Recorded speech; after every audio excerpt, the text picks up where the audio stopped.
زیاتکر کسان دي چې هغه په حقیقت باندې خفه کیږي. یو کار په یو سړي کې موجود او ته په هغې باندې خبره وکړې نو دوی په هغې باندې خفه کیږي وایي دا خبره چې دی دا تا په ما پسې وکړه.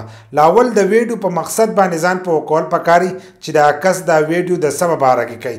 دغه شانتې موږ په مولا پسې یو ویډیو کړی وه، په نواز شریف زرداري پسې کړی و، په هغې کې زیاتکر کسانو کمنټس کړی وایي تا چې دی دا غلط کار وکړه، بدي پسې دې خبرې وکړې. نو چې په هغو کې هغه کار موجود نه په هغې باندې به لازم خبرې کوو.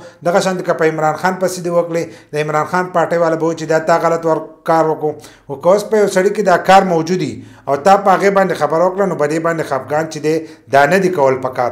داسې زموږ ځینې عام ویډیوګان راځي په خلکو پسې نو په هغې باندې هم ځینې کسان خفه کېږي وایي تا په موږ پسې دا ویډیو وکړه نو په تاسو پسې مې نه ده کړې، په کم کس کې چې دا غلط کار موجودي ما په هغه پسې دا ویډیو کړي نو دا په دغه طبقه کې دا خلک چې دی دا موجودي. لکه څنګه چې د عمران خان پارټي ده، د مولا دا پارټي ده، د نواز شریف د زرداري دا پارټي ده.